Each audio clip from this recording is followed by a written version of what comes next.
नमस्कार दोस्तों, हमारे डायनेमिक क्लासेज में आप सभी का स्वागत है। आज हम फिर प्रश्नों की श्रृंखला जो 2020 प्रश्न श्रृंखला है उसमें आपके सामने उपस्थित हुए हैं। तो ऐसे 20 महत्वपूर्ण प्रश्न आज भी लेकर आपके लिए आए हैं जो परीक्षा की दृष्टि से बहुत ही इम्पॉर्टेंट है। प्यारे बच्चों, आप देख रहे हैं ये कोई किताब से खींचे हुए प्रश्न नहीं हैं, ये स्वयं के द्वारा छांटे हुए कई किताबों से और जो प्रश्नों को पूछा जा रहा है बार बार एग्जामों में, तो उन प्रश्नों को आपके सामने रखा जाता है। इसलिए प्यारे बच्चों, ये प्रश्न आपके लिए संजीवनी बूटी का काम करेंगे, इसलिए ध्यान से इन प्रश्नों को देखा करें। जो प्रश्न नहीं आता है उसको कहीं लिख लें और दोबारा उसका रिवीजन कर लें कि इससे अगर क्वेश्चन कोई पूछा जाता है तो प्यारे बच्चों आप जरूर करके आएंगे। बिल्कुल ये उम्मीद है कि ऐसे क्वेश्चन परीक्षा में दोबारा पूछे जाएंगे। तो प्यारे बच्चों, देर ना करते हुए हम फिर से चलते हैं अपने उन्हीं प्रश्नों की श्रृंखला में। तो आज का जो कल हमने जो 20 प्रश्न पढ़ाए थे उससे आगे के क्वेश्चन हैं। 20 प्रश्न उससे पहले हम पढ़ा चुके हैं जो बुक से थे, तो उनको हमने इसमें शामिल नहीं किया है क्योंकि आपसे बताया गया था कि हस्तलिखित प्रश्न होंगे, हाथ से लिख करके आपके पास भेजा जाएगा जिससे आपको लगे कि हाँ ये किताबों से छांट कर आए हुए हैं, कोई छपे हुए नहीं। सिर्फ इम्पॉर्टेंट क्वेश्चन आपको दिए जाएंगे और उनके बारे में चर्चा की जाएगी।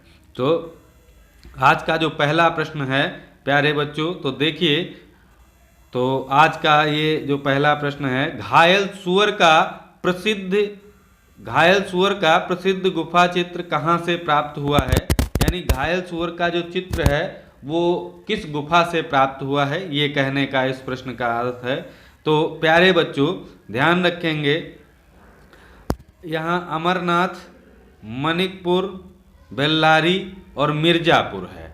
तो 4 ऑप्शन हैं। 4 ऑप्शन में हमारा जो सही ऑप्शन है वो प्यारे बच्चों ध्यान रखना है, मिर्जापुर से घायल सुअर का प्रसिद्ध गुफा चित्र प्राप्त हुआ है। गुफा चित्र मतलब जो गुफा में से प्राप्त होता है। तो घायल सुअर का प्रसिद्ध गुफा चित्र कहाँ से प्राप्त होता है, तो प्यारे बच्चों मिर्जापुर से प्राप्त होता है। तो हमारे अन्य ऑप्शन गलत हो सकते हैं और मिर्जापुर हमारा ऑप्शन सही होगा। तो दूसरा क्वेश्चन आज का जो है वो प्यारे बच्चों देखते हैं। दूसरा क्वेश्चन हमारे सामने है,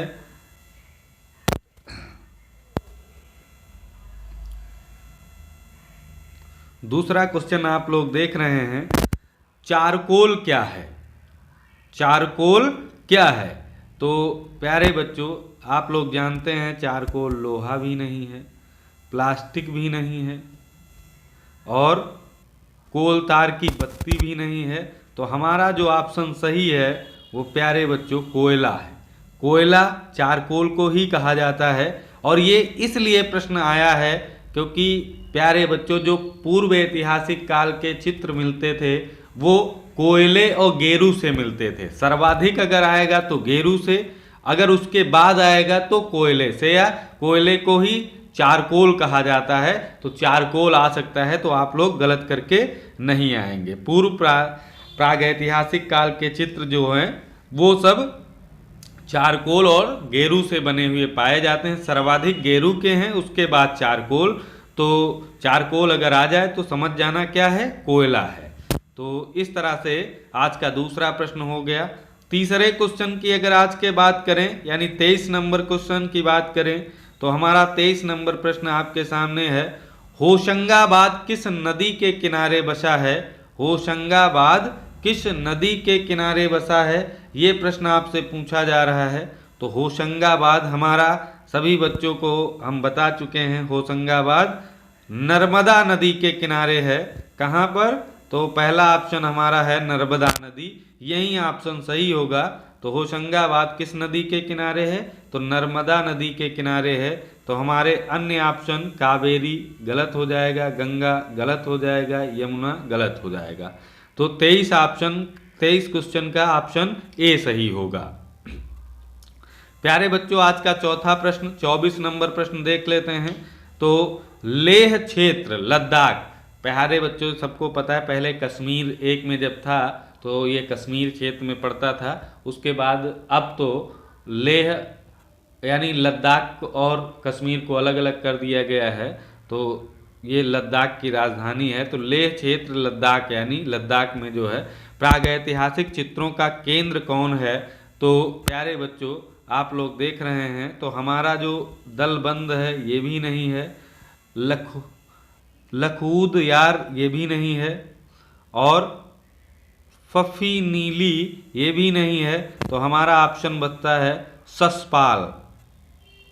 तो हमारा ऑप्शन बचता है ससपाल। तो ये लेह लद्दाख प्रागैतिहासिक चित्रों का केंद्र है प्यारे बच्चों, तो इसको ध्यान रखेंगे आप लोग। तो इस तरह से 24 नंबर भी प्रश्न हमारा हो गया। अब बात करते हैं 25 नंबर प्रश्न की। तो हमारा 25 नंबर प्रश्न आपके सामने है, भारतीय चित्रकला का प्रादुर्भाव हुआ है, मतलब सबसे पहले शुरुआत कहाँ से हुई? चित्रकारी से। भारतीय चित्रकला की शुरुआत कहाँ से मानी जा सकती है? चित्रकारी से, चित्रलिपि से, भित्ति चित्रों से, शैल चित्रों से। तो प्यारे बच्चों, आप लोग जानते हैं शैल चित्रों से सर्वाधिक प्राचीन काल में चित्र भारतीय चित्रकला में काहे से मिले हैं? शैल चित्रों से ये इसका प्रादुर्भाव हुआ है।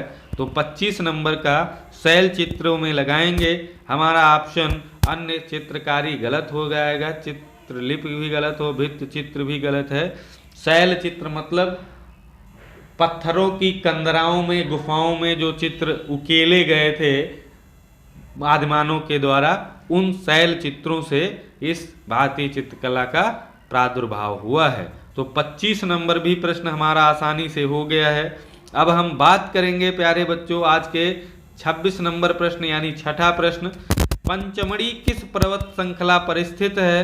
तो आप लोग जानते हैं पंचमढ़ी हमारा प्यारे बच्चों ये अरावली गलत है, हिमालय गलत है, नीलगिरी गलत है, और हमारा ऑप्शन जो सही है वो महादेव पर्वत श्रृंखला है।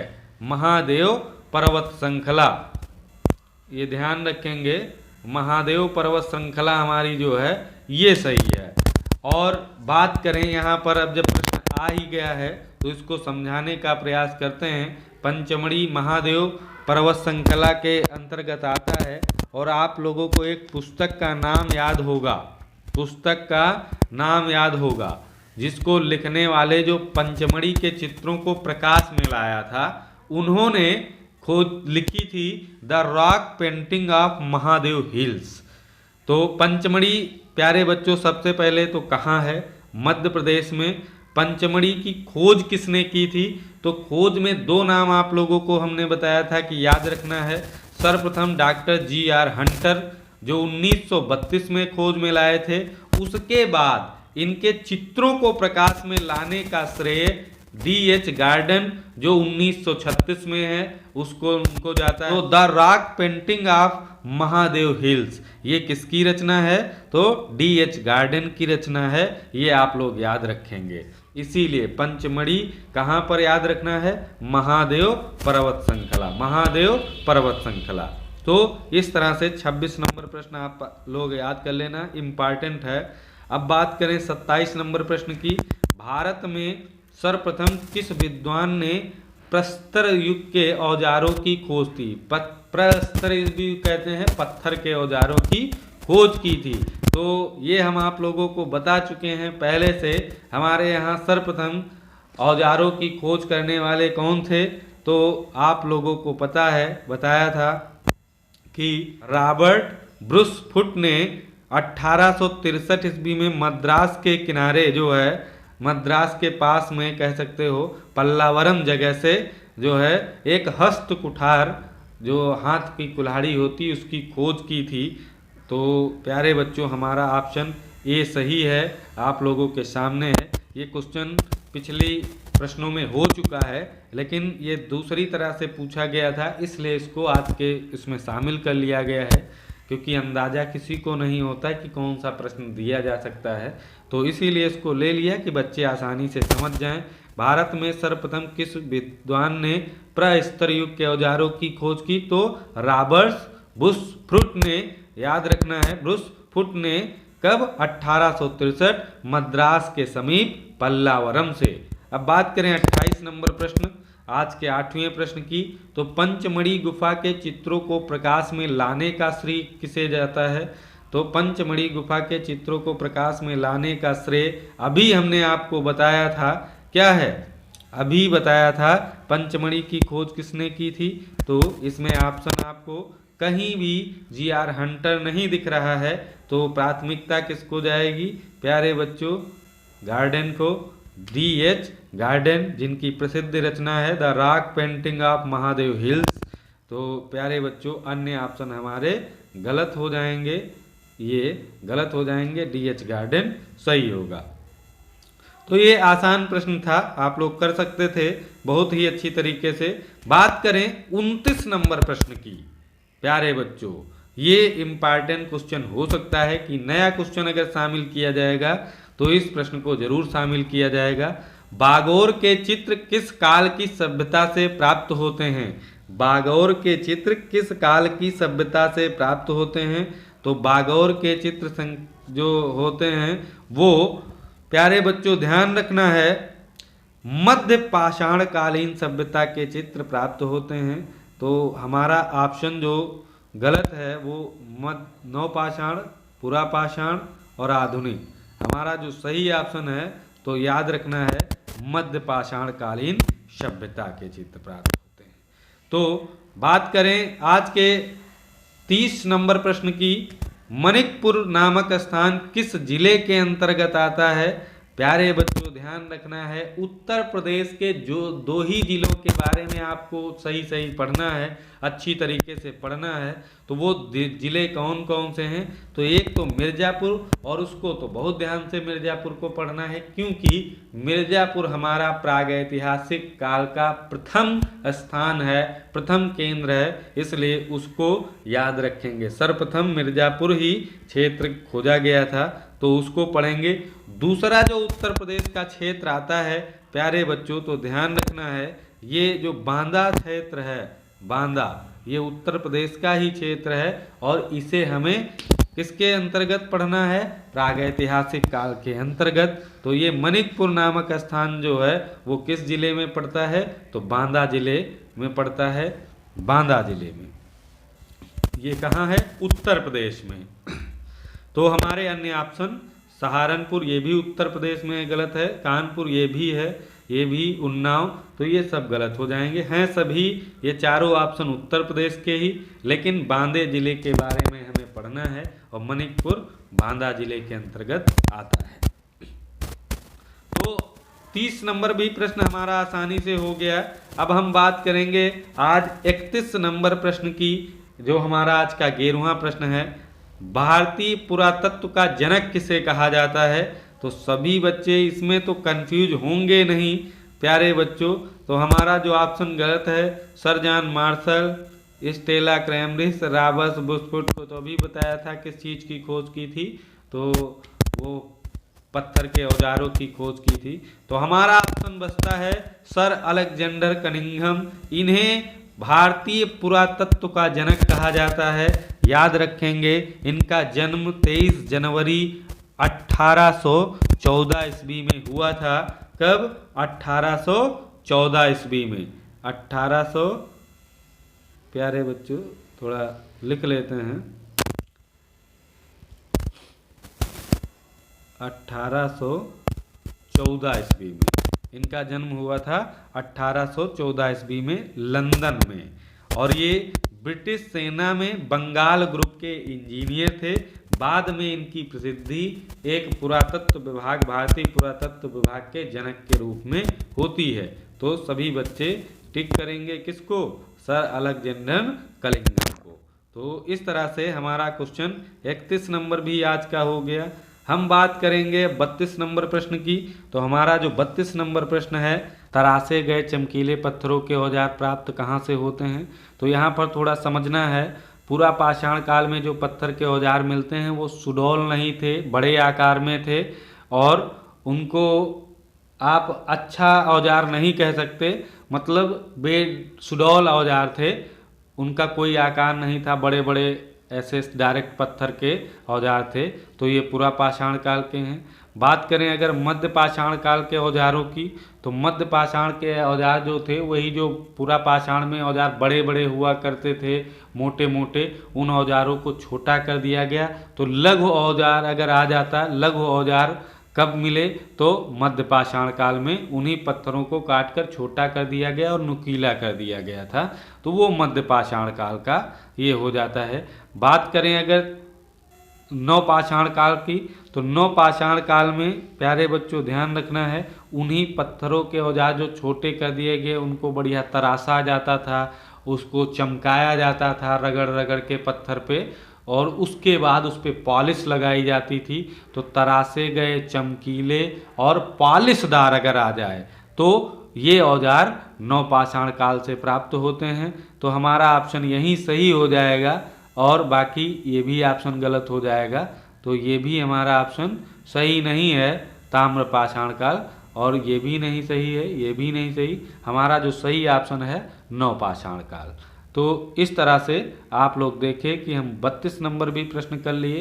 अब हम बात करने वाले हैं आज के 33 नंबर प्रश्न पर। तो 33 नंबर प्रश्न आपके सामने है स्क्रीन पर। उस विकल्प का चयन करें जो रायगढ़ के पूर्व ऐतिहासिक कला का हिस्सा नहीं है। तो बोतालदा, कबरा, ये आप लोग जानते हैं सब कहाँ है, ये सब रायगढ़ में पड़ता है, तो ध्यान रखना है। और बात करें तो रायगढ़ जो है वो छत्तीसगढ़ स्टेट में पड़ता है, प्रदेश में पड़ता है, तो ये भी है हमारा,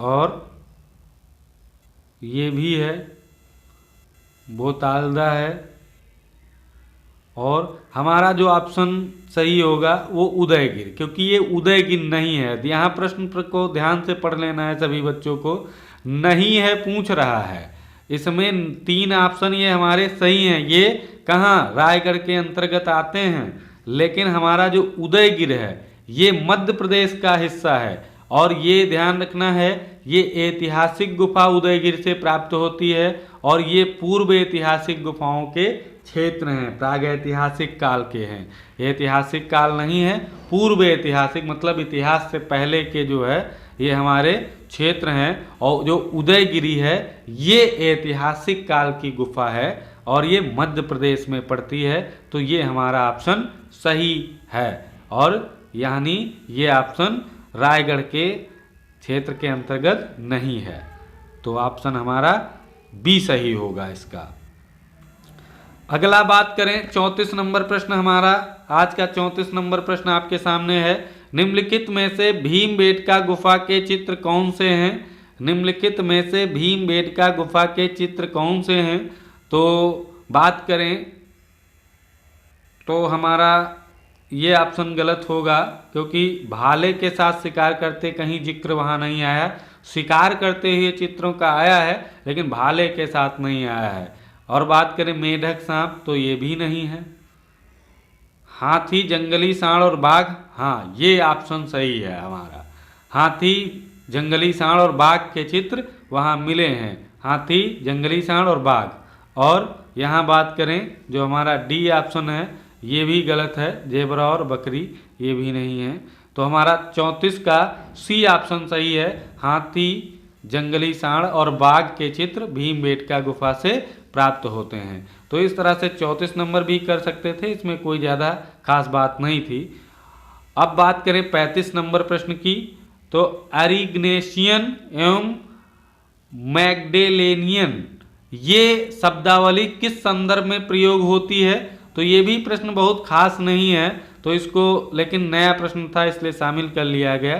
तो ये शब्दावली प्यारे बच्चों ध्यान रखना है, पूर्व ऐतिहासिक काल हम पढ़ रहे हैं तो उसके लिए प्रयोग होता है, आप लोग इसको ध्यान रखेंगे। अगला प्रश्न देख लेते हैं जो इम्पॉर्टेंट प्रश्न है, सिंघनपुर के शैल चित्रों की खोज कब हुई? ये प्रश्न इम्पॉर्टेंट है प्यारे बच्चों, ध्यान रखना है आप लोगों को। सिंघनपुर के शैल चित्रों की खोज कब हुई? तो हमने जब वो क्लास ली थी तो आपको एक जीरो वाली वो ट्रिक बताई थी, पॉइंट वाली, तो ध्यान रखना है।